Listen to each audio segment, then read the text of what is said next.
Alright everybody, how's it going? It is Tuesday, December 25th, 2018, which is of course Christmas, so Merry Christmas to everybody, but we have some Week 16 NFL pick results to go over, so let's jump right into the video and go over a wild week of football. Of course, we had the Saturday games to start off with, which we have the Washington Redskins heading into Tennessee, and what was actually a decent game until, the final score doesn't really reflect that because Butler had a pick six with like 2 seconds remaining. Don't really know why he ran it in, having a bad year, take the pick and run it in, whatever. That's fine. But the Titans saved their season, escaping the Redskins with a win. Josh Johnson had like 30 throws and only had like 50 yards, so that was pretty funny. Um, yeah, I don't know. 9-6. They have to play the Colts next weekend. If they win, I believe they could be the sixth seed, or the Colts get the sixth seed. Whoever wins that Sunday night game is the number six seed. It's going to be a really exciting matchup. Of course, again, 25-16 was the final. We got this game right. Only missed it by six and like a point, so it was only 7 points. We got the total score wrong, so that's pretty good. Washington 7-8, their season's well over, and the Titans, they keep it alive. They got one game to go, so we'll see who wins that one. Very exciting for Sunday night.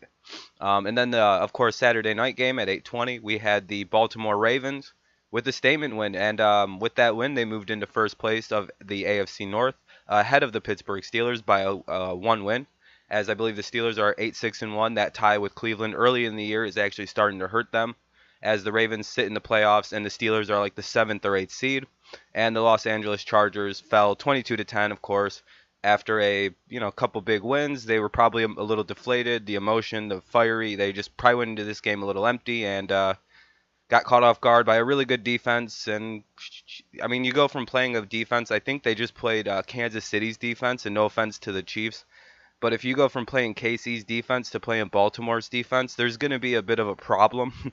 And I think because you go from shit to the best, so again, good win by the Ravens, statement win. Lamar is playing very well. I believe 5-1 is the starter this year. It could be rookie of the year, but not enough playing time, not enough sample size for him to really count. Whereas you have like Baker, who's 7-1, and he's played most of the year except like 2 games, maybe 3. So again, Ravens first place. They are officially in the playoff hunt or in the playoffs right now. The Steelers are out because of this win, and the Steelers lost. So 9-6, 11-4. The Chargers have to play Denver next week. Tough game for the Chargers usually. So I don't know. I don't know how they're gonna finish. 11-5. That's fine.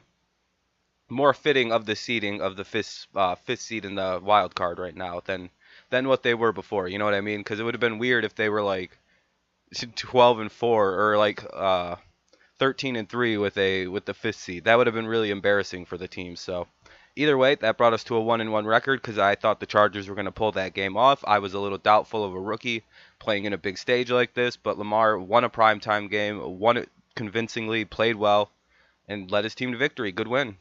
Overall, great game for the Ravens. I think Lamar Jackson has more wins on primetime than Patrick Mahomes, so that's something to note going forward. And then we had a kind of a who cares game when the Atlanta Falcons played the Carolina Panthers, and I almost got this game 100% correct. I thought the Panthers would score 14. They only scored 10 with the backup quarterback system they have because Newton's out for the season. Both teams are now 6-9 on the season. Disappointing years for both teams, as there were probably more expectations. I mean, Carolina started 6-2, and now they're going to lose. It looks like they might lose 8 straight to end the season. Um, Longest losing streak in the NFL goes to the Panthers. I believe they've lost 7 straight. No team in the league has lost 7 straight this year, as bad as some of the teams are.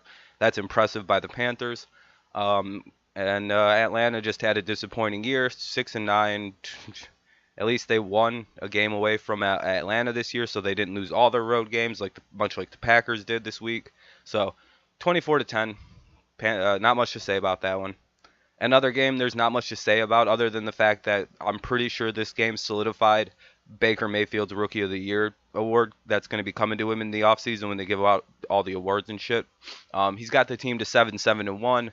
I don't think they've won 7 games in the previous 7 years combined. So, that may be a bit of exaggeration, but I'm pretty goddamn close. And say they win next week, which is pretty improbable because I think they're playing like the Ravens. But say they somehow pull that off, this team goes over 500 a year after losing all their games. Yeah, Baker's Rookie of the Year. This game is pretty much just gave him the status of the Rookie of the Year. He threw 3 touchdowns, had a great game, all things considered. Um, I think he's only a few touchdowns off the touchdown rookie record set by Wilson and I think Peyton Manning, Russell Wilson and Peyton Manning's record. Yeah, 7-7-1. The Bengals are 6-9. Not really surprising considering they lost their quarterback at this season. So they're playing all right. Their offense is a little bit better than people thought with Jeff Driscoll. So I don't know. Sorry, Bengals fans. Your year was shot when Dalton went down. You guys knew it. In a pretty big dog game, we actually almost got this game, the Bengals and Browns game. I said 24-17. It was 26-18. I'm getting pretty good at predicting scores. Look at this Tampa Bay and Dallas game. I said 24-20, 27-20. You guys got to give me some kudos on these scores. I mean, 24-10, I said 24-14, 24-17, 26-18 actual. 24-20 is what I said, 27-20 actual. Cowboys won the NFC East, of course. Great job to the team. Great job to them. I think in the last 3 years, the Cowboys are the most winning team in the NFC, so that's something to keep it track of when you're considering everything about Dak. As many jokes as we like to make about Dak Prescott, dude's winning games, winning the NFC East twice in his career. He's only been playing for 3 years. He's got tons of wins. He had a 13-win season. Last year was a little bit bad, but it was embroiled with distractions with Zeke, and the whole team was just in a mess. Whatever, you can give a second-year quarterback a mulligan. So he's had a good little run. I don't know what much to say about the Cowboys. They beat the Buccaneers, and the Buccaneers season is almost over, Buccaneers fans. Don't worry, Dirk Cutter is going to be gone soon. You don't have to worry about him ruining Jameis Winston, just much like Jeff Fisher did to Vince Young. You don't have to worry about that. So it's coming to an end, Buccaneers fans. You guys don't have to suffer much longer. 27-9, Minnesota beat the Detroit Lions. Not really surprising. Detroit's 5-10, Minnesota 8-6-1. And they kind of control their own destiny. They just got to simply win next week against Chicago, and they can get in. Easier said than done. I don't think it's going to happen. I think this was the Vikings' last win of their season, but that's for another video that'll be coming later. But good win by the Vikings, of course. Kirk Cousins had a great game in a 1 o'clock window in a game that really didn't matter much. It was just a whatever.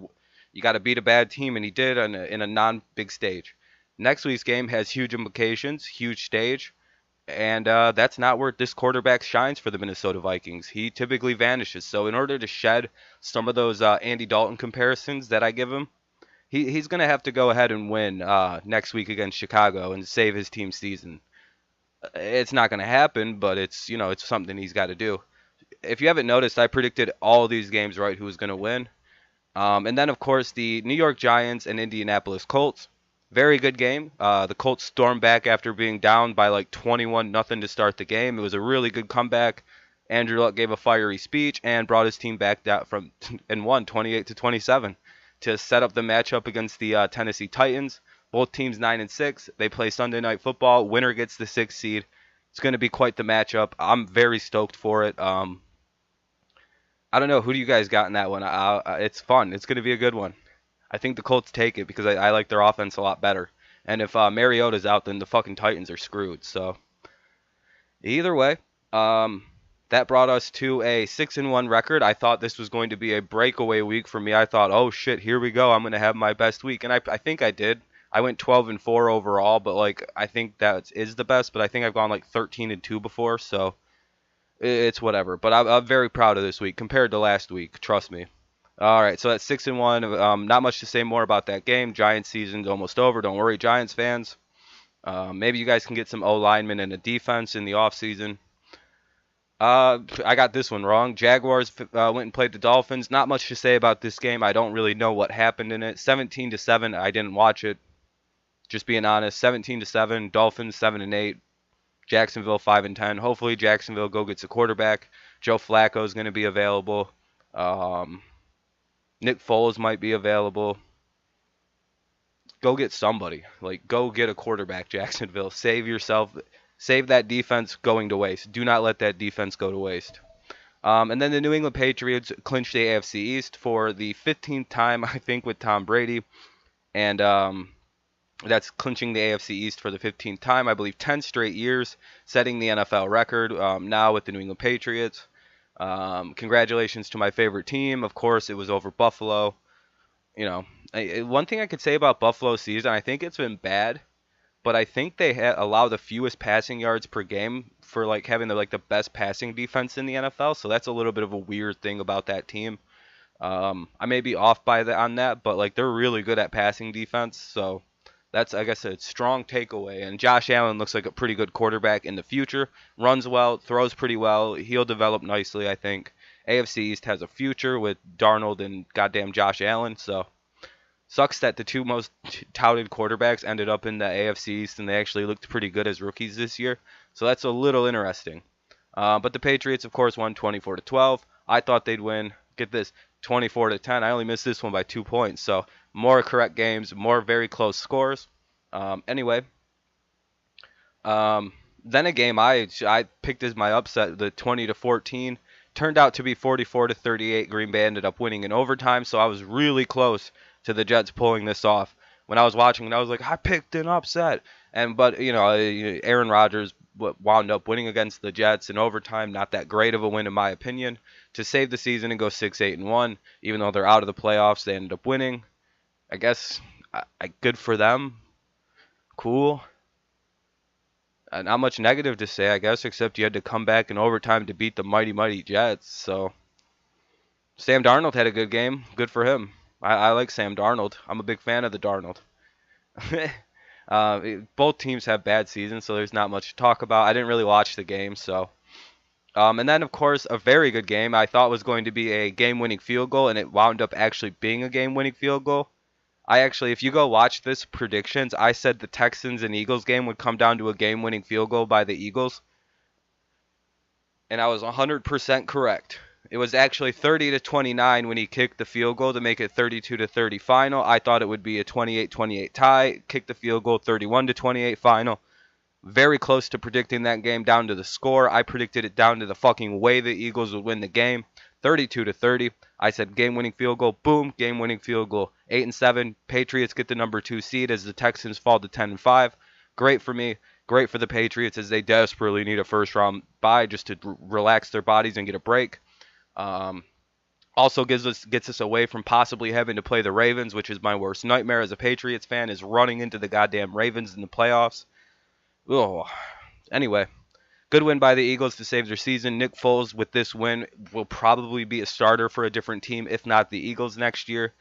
That's something to think about going forward. Where the hell is Nick Foles going to play next year if it's not in Philadelphia? And then if it's in Philadelphia, where does Carson Wentz go? The often injured Carson Wentz. Been 4 straight years he's had to end early due to injury dating back to college. His first year in the pros, second year in the pros, and now his third year.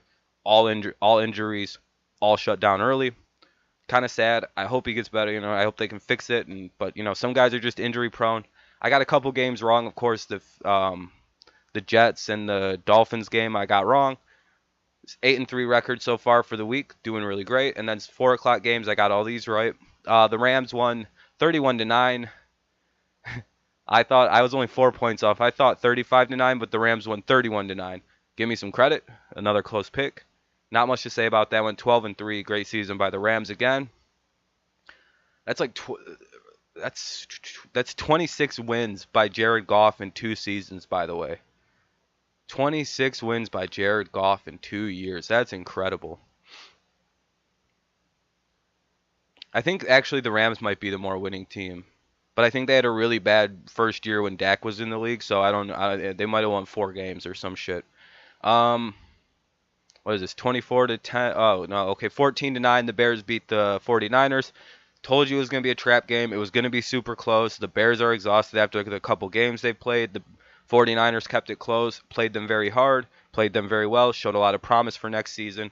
Watch out for the 49ers going forward. Watch out for Nick Mullins, who knows where Nick Mullins is going to go, but I really hope a certain New England team signs this young man in the offseason when he's not with the 49ers, because they're going to get Jimmy G back, and I doubt they're going to keep Nick Mullins as a backup when this kid's obviously going to be a starter. He's another interesting one. So you got Carson Wentz, or Nick Foles, you got Joe Flacco, and now this Nick Mullins character. Where's he going to wind up?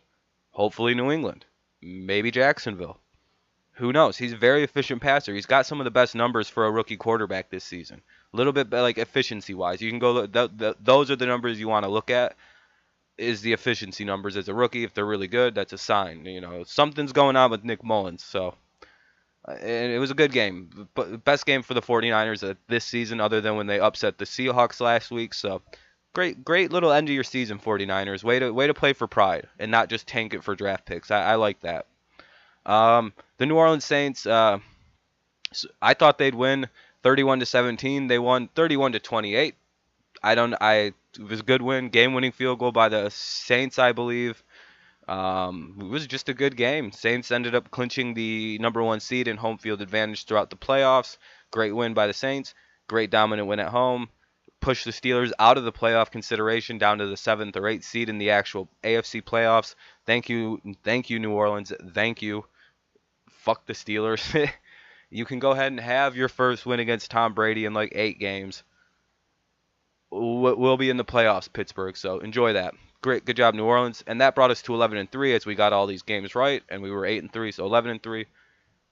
Sunday and Monday Night Football. The last Monday Night Football game was a complete bore, but then we have Sunday Night Football. We have back-to-back really good Sunday Night Footballs. We have the Seahawks hosting Kansas City in a game. I didn't even get the right score correct, so we're not going to talk about that. But 38-31, the Seahawks won. Again, another showing of how bad the Chiefs' defense is. You score 31 points and you lost. All 4 of the Chiefs' losses, that they're giving up like 40 points a game and losing it. While I think they're scoring in the 30s, so it's not on Mahomes, but I mean now he's 0-4 in prime time. That might hurt his MVP chances, but I doubt it. He's probably going to get the goddamn MVP award when it should go to Drew Brees. I digress. Maybe even Andrew Luck. That's a different topic for a different video potentially. The Seahawks clinch their playoff berth at 9-6, and they're officially in the playoffs, so they can kind of rest easy knowing they're in. Probably gonna have to be the 6th seed though, or the 5th seed. It doesn't really matter. They're just happy to be there. They're going on the road. It doesn't matter anyway. The Chiefs, though, could have clinched their division, but they weren't able to. Now them and the Chargers both sit at 11-4. If both teams win and both teams fall to 11-5, the New England Patriots would slide into the #1 seed and clinch home field advantage throughout the playoffs. Very bad loss by the Chiefs. Luckily, they play the Raiders, who actually upset the Broncos and are playing really good. They played really good football last night in Oakland, and if you're the Chiefs, you're a little scared of this. Not much, but a little freaked out going, what if we lose? Then we're not the #1 seed. That's a little weird, you know what I mean? But that's 12-3 for the week. And of course, last night's game, I quit watching at halftime, so I don't have much to say about it. The Raiders dominated the Broncos from the word go. They scored like a 99-yard punt return for a touchdown, and that was pretty much the end of the game. 6-9 for the Broncos. Very disappointing year. Their season essentially ended when Emmanuel Sanders went down with the Achilles injury. Didn't realize that was going to end their season. Philip Lindsay also left the game with a wrist injury. I don't know how serious it was. Something to monitor for them, but the season's over anyway. They only got 1 game left. Some meaningless shithole against the Chargers. They might win, but I doubt it. I think I have them upsetting them, but whatever. The Raiders played for pride and actually won 27-14, 4-11. Flashed some signs of absolute brilliance, so that's a positive for next year, I guess. I don't know. Who cares? But that brought me to a 12-4 record for the week. Overall, that brought my 2018 NFL season pick'em record overall is 127, 92, and 2 heading into this week. And that brought me to an updated record of 139, 95, and 2 for 59%, which isn't that bad, I'm happy with the percentage I have. I'm hoping next week I don't pick bad and lose 5 so I can stay under 100 incorrect picks. That would be pretty cool. And I hope to get that number up to 60%, which is a really good percentage for a first year of picking games and all that. Anyway, Merry Christmas again. Thank you guys so much for taking your time out on this holiday to listen. And whenever you listen to it, let me know down in the comments what you think of the video, what you think of your team's results or your team's season so far. If you've had a bad year, if you've had a good year, how are your picks going this year? Let me know down below. Just comment anything. I'll get back to it as fast as I can. Might be a little bit slower on the actual day of Christmas, which is today, December 25th. After that, normal speed and replies, so don't worry about that. Like the video if you like the video. Subscribe if you're new here. Um, yeah, I guess that's it. Thank you guys so much for listening to this DrTV presentation. Have a Merry Christmas and a happy rest of your holidays. See you later. Go Patriots. Go Lions. Peace out.